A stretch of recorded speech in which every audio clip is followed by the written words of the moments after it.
Assalamualaikum warahmatullahi wabarakatuh, teman pecinta sejarah. Bagaimana kabarnya hari ini? Mudah-mudahan dalam keadaan sehat dan selalu dalam lindungan Allah Subhanahu wa taala.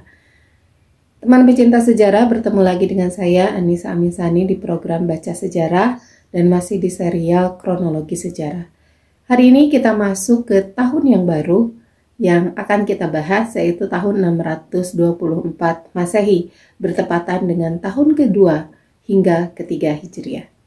Dan apa saja yang terjadi di tahun 624 Masehi? Ada 4 peristiwa penting yang terjadi di dunia Islam dan ada 3 peristiwa penting yang datang dari luar dunia Islam.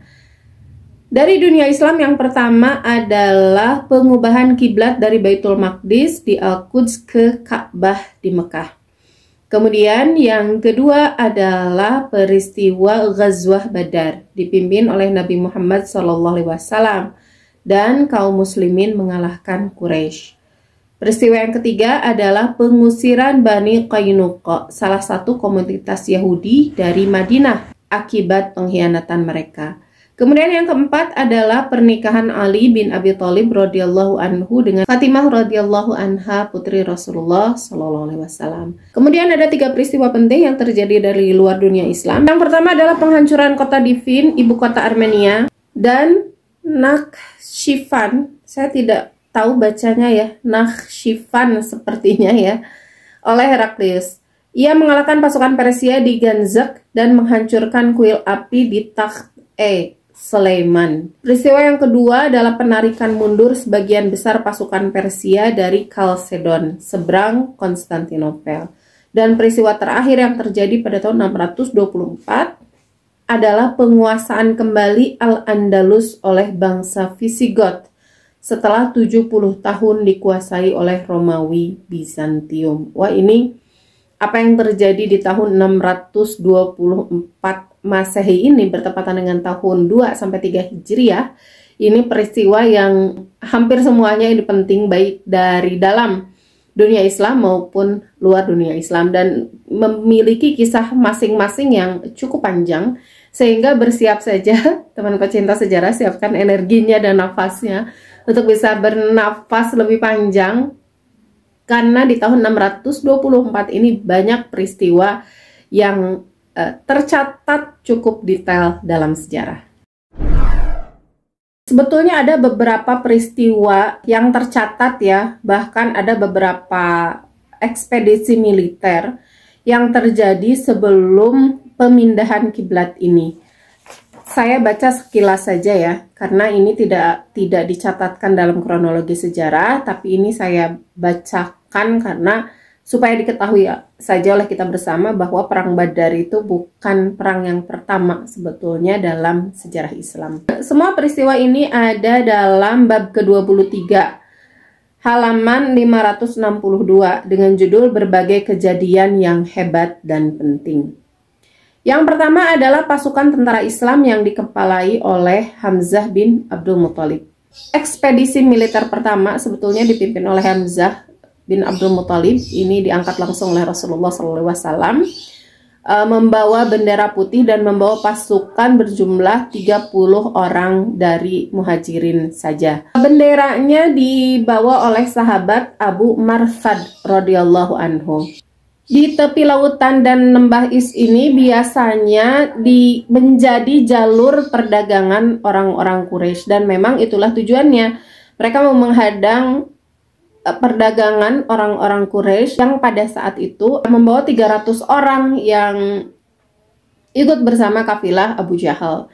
Mereka sempat bertemu dan terjadi pertempuran yang tidak terlalu sengit sebetulnya, karena datangnya seorang kepala Bani Damroh yang bernama Majidi bin Amir al-Juhani. Jadi dia datang memang untuk mendamaikan pertempuran tersebut, sehingga pertempuran tersebut tidak terlalu sengit dan masing-masing pasukan baik dari kaum muhajirin, kaum muslimin maupun Abu Jahal kembali ke daerahnya masing-masing. Hamzah bin Abdul Muthalib dan pasukannya kembali ke Madinah. Kemudian Abu Jahal pada akhirnya bisa lewat di lembah Is tersebut dan ya kembali ke Makkah dengan selamat. Kemudian ekspedisi yang kedua adalah yang dikepalai oleh Ubaidah. Ekspedisi ini berlangsung di bulan Syawal tahun pertama Hijriah sebetulnya, dipimpin oleh Ubaidah bin Harith radhiyallahu anhu dan membawa pasukan 80 orang. Benderanya dipegang oleh sahabat Mishah bin As-Sasah radhiyallahu anhu. Dan direncanakannya akan bertemu dengan pasukan Quraisy yang berjumlah 200 orang. Ubaidah bin Harith ini, teman pecinta sejarah, adalah saudara sepupunya Rasulullah SAW. Bagi orang yang tidak concern dengan sejarah, mungkin nama Ubaidah bin Harith ini tidak terlalu populer ya, karena beliau itu nanti wafatnya tidak lama. Beliau itu wafat di perang Badar. Adapun Ubaidah bin Harith ini sebetulnya sahabat yang cukup penting di sekeliling Rasulullah SAW dan masuk Islam di awal-awal. Harith adalah kakak tertua dari Abdullah, ayahnya Rasulullah, dan ini adalah putranya Harith. Berarti hubungannya dengan Rasulullah adalah saudara sepupu, kakak sepupu Rasulullah SAW. Dan Ubaidah bin Harith ini memiliki keterampilan berperang itu mirip-mirip dengan Hamzah bin Abdul Muttalib. Dan nanti juga beliau itu akan tercatat menjadi syuhada pada saat Ghazwah Badar. Kedua pasukan ini bertemu di antara Makkah dan Madinah, tetapi di sini tidak disebutkan ya daerah tepatnya itu sebelah mana. Intinya antara Makkah dan Madinah, dan pada saat itu memang tidak terjadi pertempuran besar. Ketika kedua pasukan bertemu dan saling memanah, itu pasukan dari Quraisy, tidak disebutkan ini dipimpin oleh siapa. Tapi yang pasti yang 200 orang itu bukan pada akhirnya sih, baru awal-awal peperangan aja terjadi, baru lempar-lemparan panah, itu mereka sudah berlarian, sudah kocar-kacir. Dan ada 2 orang yang menyerahkan diri ke kaum muslimin. Nama 2 orang itu adalah Miqdad bin Al-Aswad dari Bani Zuhrah dan Atbah bin Ghazwan dari Bani Naufah, yang mereka berdua tentu dari keturunan Quraisy. Lalu dikisahkan bahwa 2 orang ini pada akhirnya setelah ditawan dan masuk Islam justru ya. Kemudian ada peristiwa ketiga. Jadi peristiwa pertama ekspedisi pertama itu dipimpin oleh Hamzah bin Abdul Muttalib. Ekspedisi kedua itu dipimpin oleh Ubaidah bin Harith radhiyallahu anhu.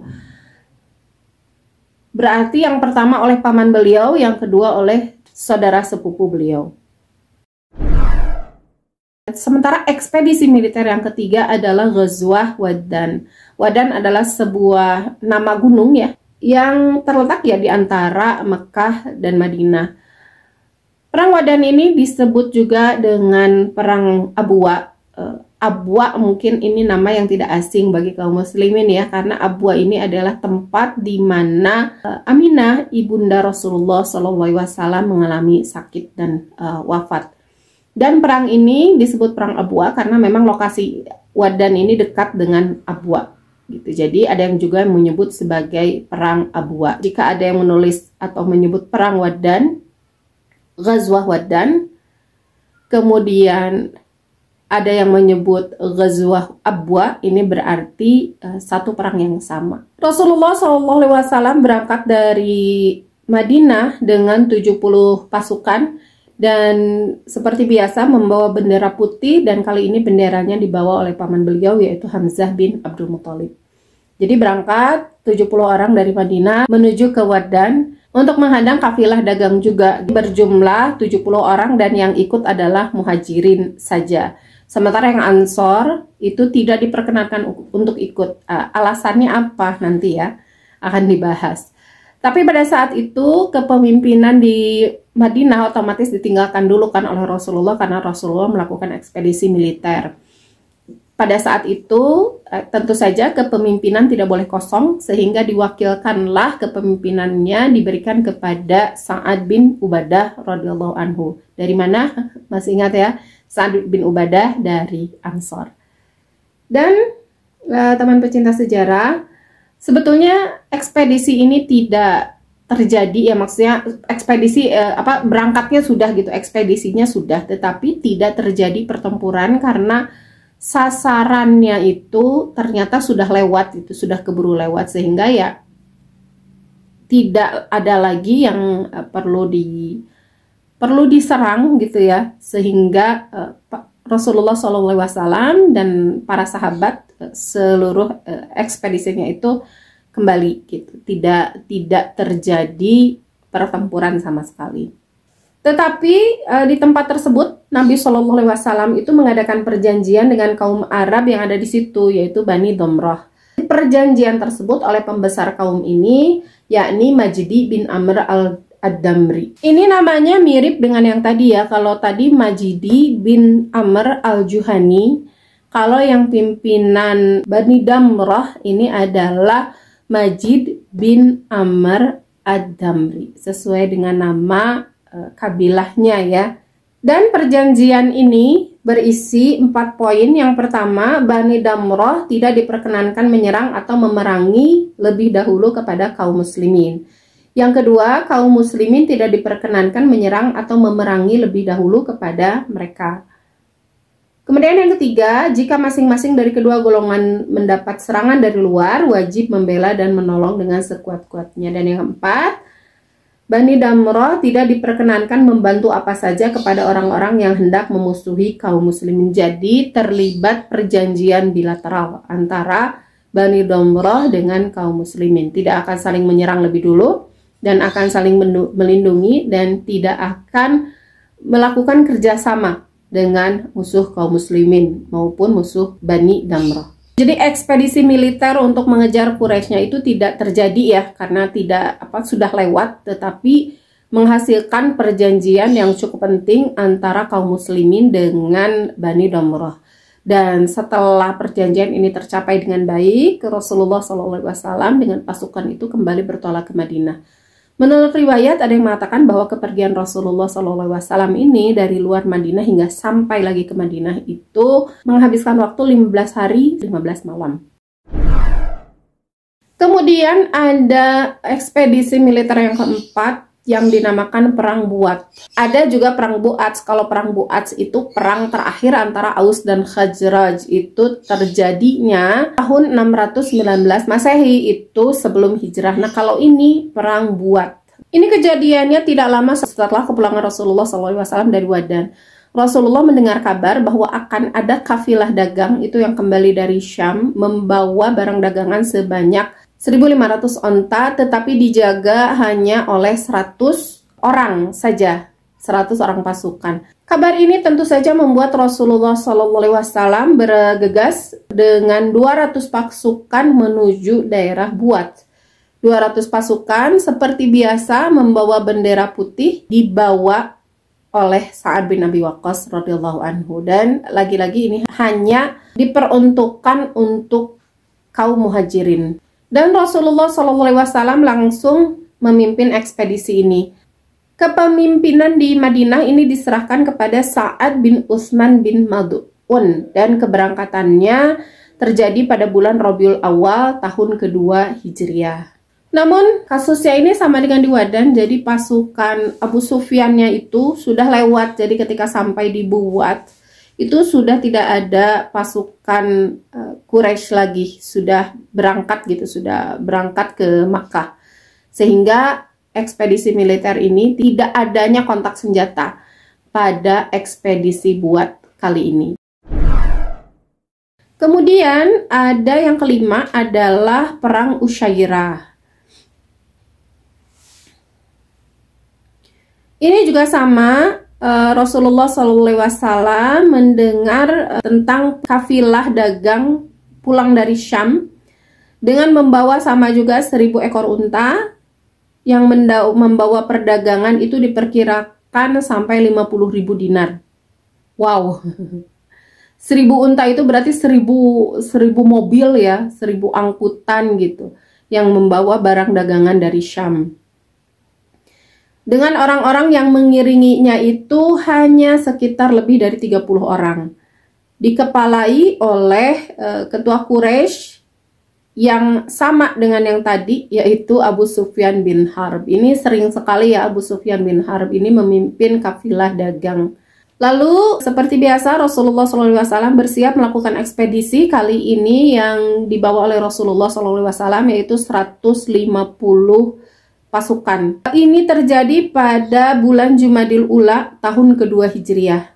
Yang membawa bendera adalah Hamzah bin Abdul Muthalib. Sementara pemimpin di Madinah itu diserahkan kepada Abu Salamah bin Abdul Asad. Hanya sebagaimana tadi teman pecinta sejarah, dan ini makanya tidak tercatat sebagai peperangan ya, karena memang tidak terjadi kontak senjata, karena lagi-lagi untanya Abu Sufyan itu sudah lewat dari daerah Usyairah. Usyairah ini sama ya nama tempat.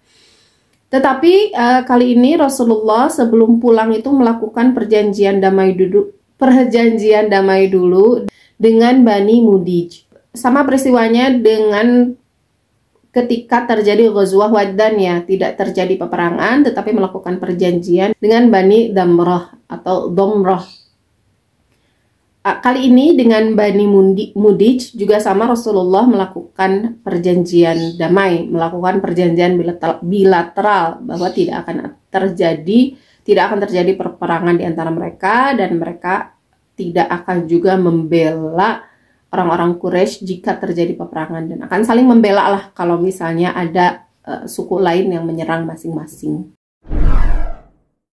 Peristiwa yang berikutnya adalah Perang Badar pertama, tetapi Perang Badar pertama ini tidak ada hubungannya sebetulnya ya dengan Perang Badar, Ghazwah Badar yang Badar Al-Kubra gitu.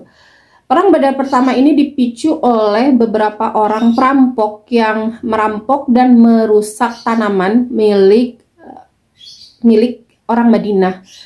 Karena beliau itu menjadi pemimpin di daerah Madinah, sehingga apa yang terjadi pada rakyatnya gitulah menjadi tanggung jawab beliau juga gitu, tanggung jawab pemerintahan yang pada saat itu berkuasa di Madinah, yaitu kaum muslimin. Sehingga Rasulullah SAW itu keluar ke daerah Badar untuk mengejar perampok tersebut gitu. Badar ini nama tempat juga ya, tetapi pada saat datang ternyata perampoknya itu sudah pergi. Berhubungan dengan pertanian ini karena masyarakat Madinah ini beda dengan masyarakat Quraisy. Kalau masyarakat Quraisy itu kan di surat Quraisy juga ya, itu disebutkan bahwa mata pencaharian mereka adalah berdagang. Mereka memang melakukan jual beli, ekspor impor gitulah ke luar negeri, ke Syam gitu ya.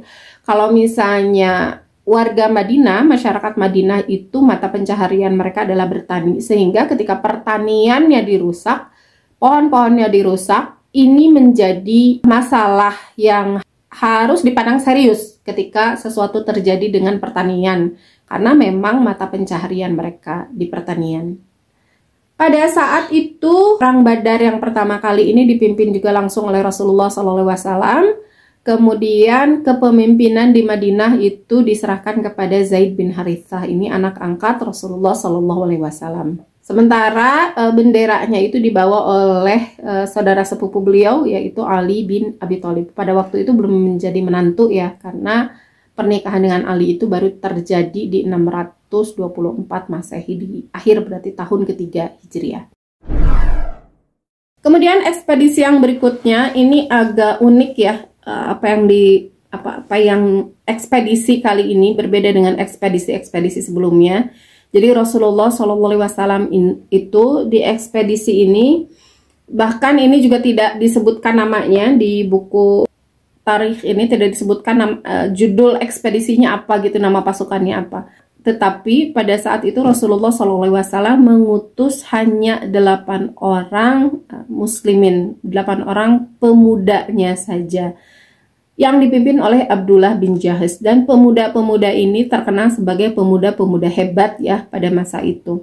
Yang pertama adalah Sa'ad bin Abi Waqqas. Wah, ini kita sudah tahu ya bagaimana kehebatan beliau dalam perang. Dan Sa'ad bin Abi Waqqas, Akasyah bin Muhsin, atau ada juga yang menyebut Ukasyah. Kemudian Utbah bin Ghazwan, Abu Huzaifah bin Utbah, ini saudaranya Hindun ya.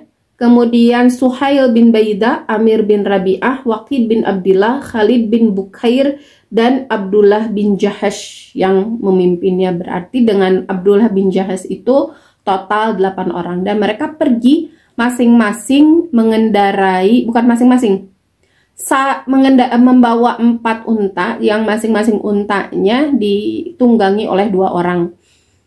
Jadi mereka berangkat 2 orang, dan ini misinya mereka tidak tahu kemana. Jadi disuruh jalan oleh Rasulullah SAW ke suatu tempat, kemudian diberi surat rahasia. Tentang surat itu, suratnya tertutup rahasia, dan Rasulullah berpesan berhubungan dengan surat itu baru boleh dibuka setelah 2 hari 2 malam perjalanan. Dan dibukanya juga hanya oleh Abdullah bin Jahash sebagai pemimpin mereka. Sebelum ke situ, kita lihat dulu ini pemuda-pemuda yang dibawa oleh Abdullah bin Jahash ya. Ini bukan pemuda-pemuda sembarangan. Ini pemuda-pemuda yang memang terkenal, yang hebat fisiknya dan hebat pula peperangannya.